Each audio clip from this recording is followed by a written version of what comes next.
ဒီကနေ့ထွက်လာတဲ့ငင်းငယ်ဖိတ်ခေါ်ချက်ဆိုတာအပေါ်ယံကြည့်ရင်အမှန်တကယ်စကားပြောချင်တယ်လို့ပဲထင်ရပါတယ်ဒါပေမဲ့အောက်မှာဖွက်ထားတဲ့အရာကတော့ငင်းငယ်မဟုတ်ပဲအာနာတီမြေ strategy ဖြစ်နိုင်တယ်ဆိုတဲ့ရိတ်လက္ခဏာစက်ကလေးကိုတွေ့ရပါတယ်ဒါကြောင့်အခုဆွေးနွေးချက်ဒီဗီဒီယိုမှာဒီ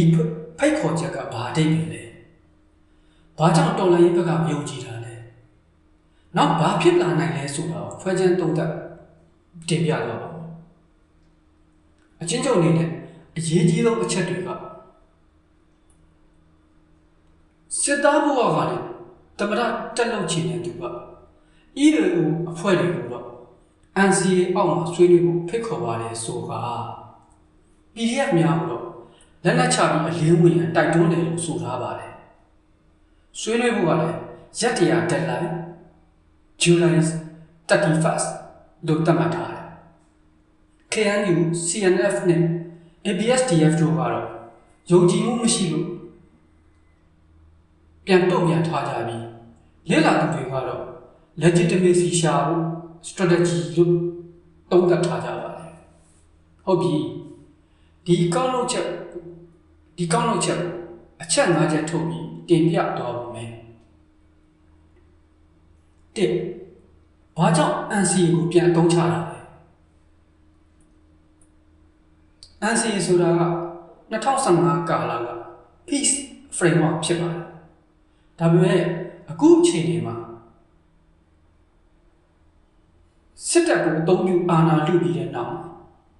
RSS အစစ်ပြောင်းသွားပြီအဲ့ဒီမှာ PDF တွေ EAO တွေကလည်းမဟာမိတ်အလားရနေဖြစ်နေပြီဆိုလိုတာက NCA framework ကိုလက်ရှိ reality နဲ့ပကတိအခြေအနေမှာနေရာမကိုက်ဘူးတော့ဒါပေမဲ့ပြန်ခေါ်လာတာကစဉ်းစားမှာ existing peace system တခုရှိတယ်လို့ပြချင်နိုင်ငံတကာကို legitimate government ဆိုပြီးတော့ပုံဖော်ခြင်းတယ်နေ့ချက်ဘာကြောင့် PDF ကိုလက်နက်ချလို့ပြောတာလဲဒီမှာအရေးကြီးတဲ့ခြားနာချက် different တခုရှိပါတယ် EAO ကိုဆွေးနွေးဖို့ဖိတ်တယ် PDF ကြအလင်းဝင်ဖို့ဒီဟာက power framing ဖြစ်တယ်ဆိုလိုတာက EAO ကိုတော့ political actor ဖြစ်မနိုင်နိုင်တော့လို့အတိမတ်ပြုလိုက်ရမယ် PDF လူငယ်တွေကိုတော့ illegitimate actor ဖြစ် frame လို့ပုံစံအသေးချတာတွေ့ရတယ်ဒါက negotiation table ကို control လုပ်ဖို့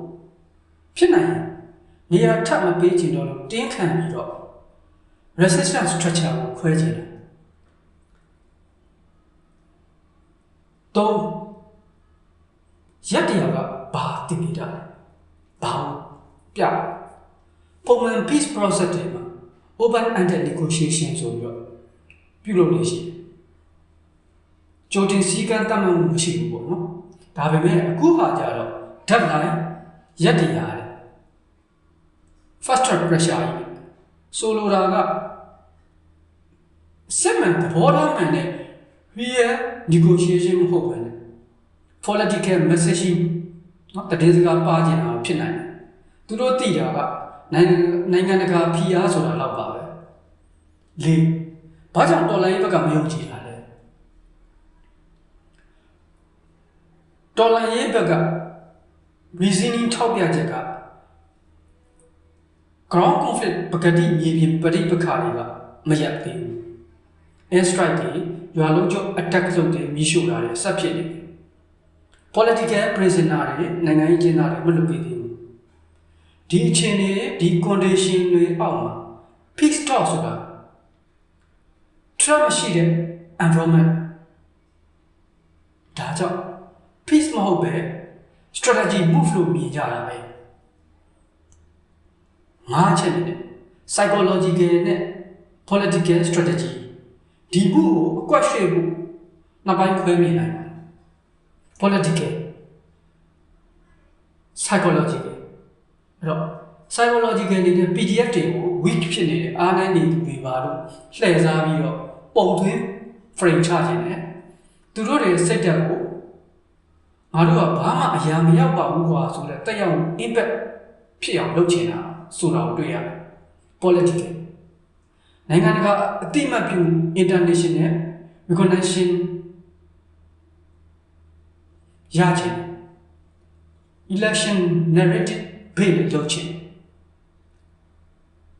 အဲ့ဒီကိုထင်ထင်ရှားရှားမြင်ရတယ်ဒီတဲ့တစ်ခုတည်းမဟုတ်ဘဲနဲ့တွားနေတဲ့ trend ကိုကြည့်လို့ရှိရင် military pressure နဲ့ peace narrative ကိုတပြိုင်နက်သုံးနေရဆိုတာကိုလည်းတွေ့နေရပါတယ်တစ်ဖက်မှာ military operation ဆိုပြီးတော့ air strike တွေရွာလုံးကျုံပြီးရှို့တာတွေဖျားကြောင်းကန်နဲ့ဘာသာရေးအဆောက်အအုံတွေတော့မချမ်းအင်အားလုံးကျုံသုံးပြီးတော့စစ်ရာဇဝတ်ကိုကျူးလွန်နေတယ်တစ်ဖက်မှာ peace invitation ဒီ strategy ကို dual track control strategy လို့လည်းခေါ်နိုင်တယ်နောက်ဘာတွေဆက်ဖြစ်လာနိုင်ခြင်းရှိတယ် what happened next နောက်ဖြစ်လာနိုင်တာသုံးခုကတော့ no response rejection EO နဲ့ PDF တွေကလက်မခံဘူး conflict တွေကဆက်ပြင်းထန်တယ် partial engagement တချို့ group တွေဝင်ဆွေးနွေးတယ်ဆိုတော့လက်ဝဲကန်နေနဲ့ပဲအရှင်တို့ဗန်းပြတော့ပြအဲ့ဒီဟာတွေကို process တစ်ခုအနေနဲ့တင်ပြကဘာတည် political narrative ဝင်စကားဝိုင်းမဖြစ်လေငါတို့ကငြိမ်းချမ်းအတွက်ကမ်းလှမ်းခဲ့ပါလေဆိုတဲ့စကားကိုမှတ်ယူလိုက်တယ်ထောက်မဖြစ်လေ we offer peace အဲ့ဒီ narrative ကိုသုံးလိုက်ဒီတဲ့အဓိကရည်ရွယ်ရင်းကဒါ peace initiated တဲ့ political position